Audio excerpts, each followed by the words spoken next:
오늘은 12월 8일입니다. 매일 예배 하나님 앞에 나아갑니다. 기도하겠습니다. 주께서 우리에게 복을 주셔서 구원 얻은 백성 되게 하시고 어떻게 하나님이 원하시는 삶을 살아갈까 고민하게 하시니 하나님 거룩한 생각을 품게 하신 것 감사합니다. 어렵고 힘든 세상에서도 여전히 우리의 시선을 하늘에 두며 하늘의 거룩한 것들을 소망하며 살아갈 수 있도록 발은 땅에 붙이고 살지만 하늘의 거룩한 백성으로 살아가게 하심도 감사합니다. 때때로 실패하고 넘어지는 우리의 삶을 다시 일깨워 주시기 위해 오늘도 하나님의 말씀으로 우리를 격려하시고 또 우리가 기도 중에 하나님의 도우시는 은혜를 만날 것이오니 하나님이 귀한 매일 예배에 큰 복을 더하여 주시옵소서. 여러 곳에 흩어져서 온라인으로 참여하는 우리 자녀들 모두에게 하나님의 은혜가신 크고 놀라운 은혜가 넘치게 축복하옵소서. 예수님의 이름으로 간절히 기도하옵나이다. 아멘. 찬송가 325장입니다. 예수가 함께 계시니 라고 한 찬송이죠. 잘 아시는 찬송 우리 함께 부르며 우리 하나님 앞에 우리 마음을 정돈합니다. 찬송하겠습니다.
오늘 함께 생각할 말씀은 골로새서 3장의 마지막 부분입니다. 18절부터 25절까지의 말씀.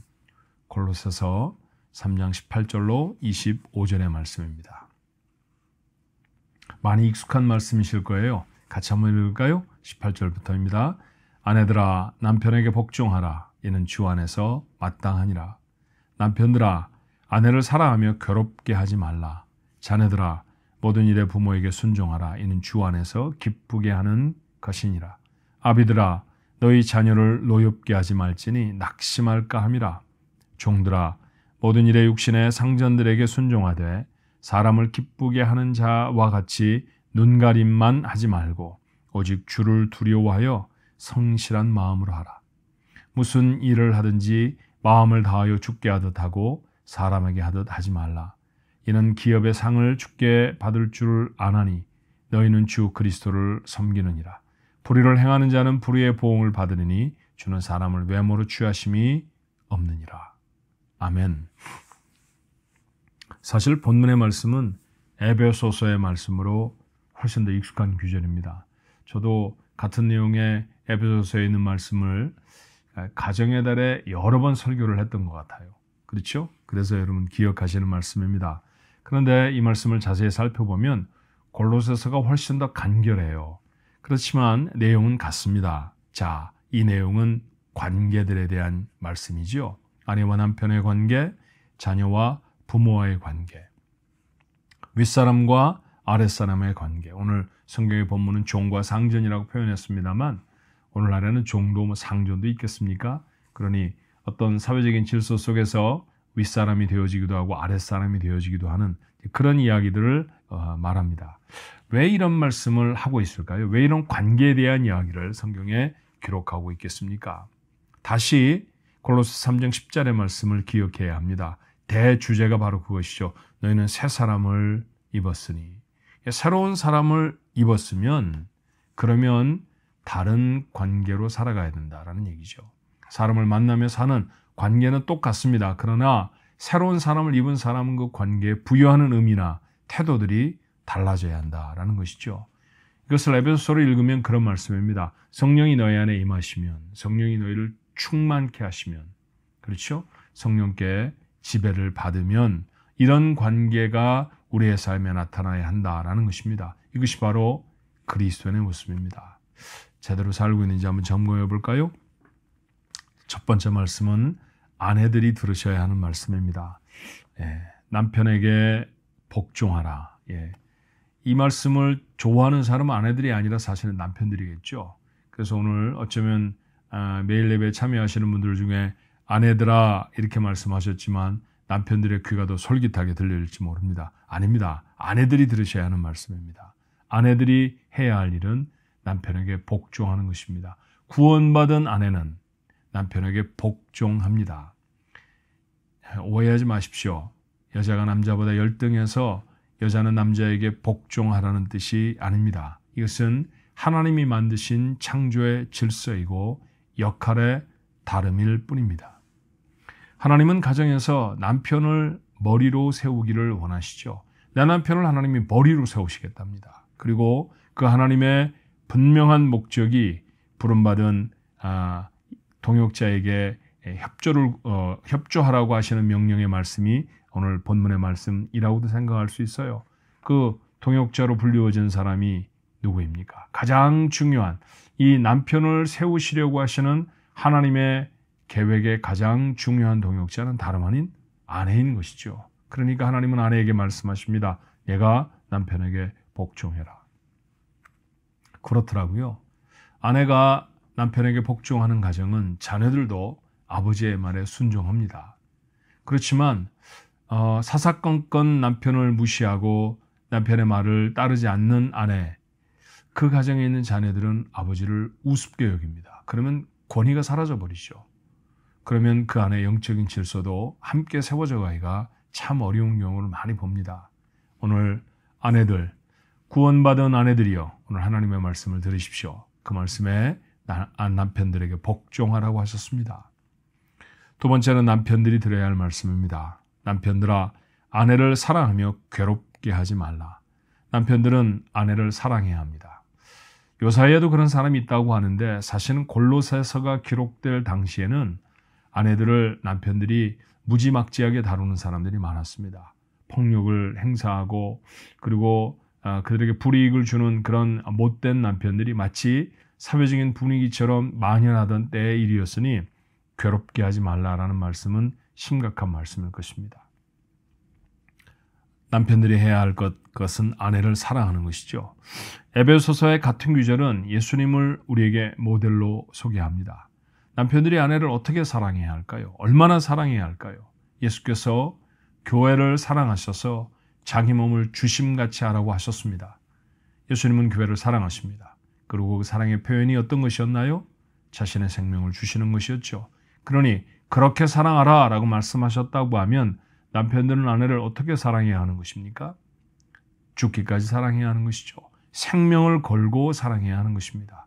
그런 사랑이 다짐되지 않으면 그는 구원받은 하나님의 사람, 하나님이 거룩하게 부르신 남편일 수 없다라고 하는 사실을 기억해야 합니다. 세 번째는 자녀들입니다. 자녀들아 모든 일에 부모에게 순종하라. 이는 주 안에서 기쁘게 하는 것이니라. 자녀들에게 부모에게 순종하도록 권면하고 가르칩니다. 구원받은 자녀라고 하면 부모에게 순종할 줄 압니다. 주를 하나님을 기쁘시게 하는 일이라고 했습니다. 그러면 장수와 형통의 복을 받습니다. 성경이 약속하는 바지요. 자, 신명기서 5장 15절의 말씀은 이렇게 되어 있습니다. 십계명의 일부분이죠. 너는 내 하나님 여호와께서 명령한 대로 내 부모를 공경하라. 그리하면 내 하나님 여호와가 내게 준 땅에서 내 생명이 길고 복을 누리리라. 하나님은 이런 귀한 약속을 하셨습니다. 그러니 부모에게 순종하십시오. 그것은 약속이 있는 첫 계명이라고 그래서 바울은 에베소 교회에 보내는 편지에 담았습니다. 그렇게 하나님이 주신 축복이 여러분의 삶에 풍성히 임할 수 있도록 여러분의 허락하신 부모를 순종할 수 있기를 바랍니다. 네 번째는 아비들에 대한 이야기예요. 부모라고 넓이를 확장해 볼 수 있겠죠. 자녀들을 노엽게 하지 말라고 했습니다. 자녀가 언제 분노를 마음에 담게 될까요? 잘못된 교훈과 가르침을 줄 때 그때 자녀의 마음에 분노가 생길 것입니다. 부모가 이율배반적으로 살 때 말이죠.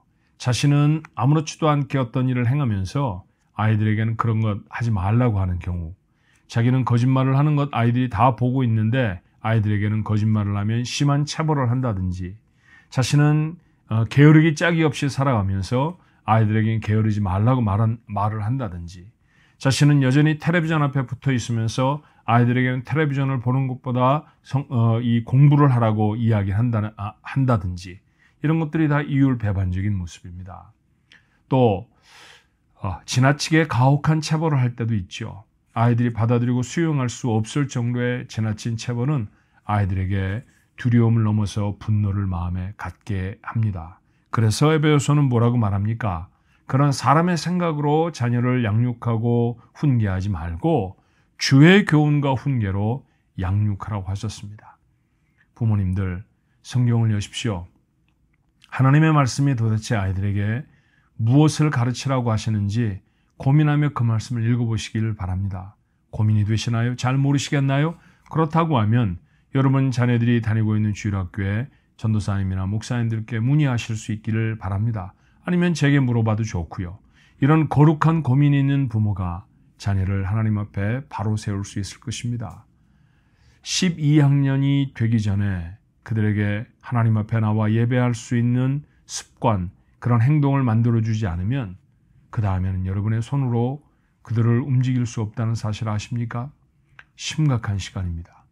정말 제한이 되어져 있는, 내 품을 떠나기 전까지 내가 저의 신앙생활을 인도하고 계도할 수 있다는 사실에 두려움을 가지셔야 합니다. 그 짧은 남은 시간 동안 여러분이 최선을 다하셔서 여러분의 자녀를 하나님 앞에 인도해내는 귀한 복이 있게 되기를 바랍니다. 사실은 생각해보면 그렇잖아요. 사람의 교훈과 도리로 아무리 자녀를 가르쳐 봐야 그 자녀들이 부모에게 잘하는 자녀들도 있습니다만 사실은 부모의 마음을 아프게 하는 자녀들이 훨씬 많습니다. 그러나 믿음을 갖고 구원을 받은 주의 자녀들은 예외 없이 부모에게 잘합니다. 그리고 그것이 그들에게 복이 되는 비결이죠. 그것이 바로 자녀들에게 주셨던 명령 아닙니까? 모든 일에 부모에게 순종하라. 이 말을 아는 사람, 이 말을 실천해야 할 것으로 마음에 숙제로 담는 사람, 구원받은 사람만 그래요. 구원받은 사람이 이런 거룩한 다짐을 가질 때 하나님은 그 삶에 하나님이 허락하신 놀라운 복을 주신다는 것 기억하시고요. 예수를 믿게 하는 것보다 자녀를 더 복되게 하는 삶은 없습니다. 다섯 번째는 종들에 대한 이야기죠. 아랫사람 그렇게 표현하자고 했어요. 순종하라고 했습니다. 그러나 세상에 있는 사람들처럼 내가 월급을 받으니까 내가 맞이 못해서 뭐 이런 게 아니라는 거죠. 성실한 마음으로 하라는 것입니다. 직장 생활을 하든 아니면 사회의 질서 안에서 윗사람과 아랫사람의 그런 구분의 속에서 누군가를 섬겨야 하는 자리에 서게 되든 여러분은 만약에 여러분에게 윗사람이 있다고 하면 그에게 순종할 수 있어야 합니다.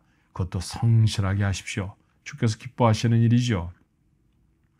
사실 골로새 3장의 말씀은 25절을 마칩니다만 4장에 넘어가면 오늘 읽어야 하는 말씀의 한 부분이 거기에 남아있다는 걸 발견하게 돼요. 4장 1절의 말씀에 이렇습니다. 성전들아 의와 공평을 종들에게 베풀지니 너희에게도 하늘의 상전이 계심을 알지어다.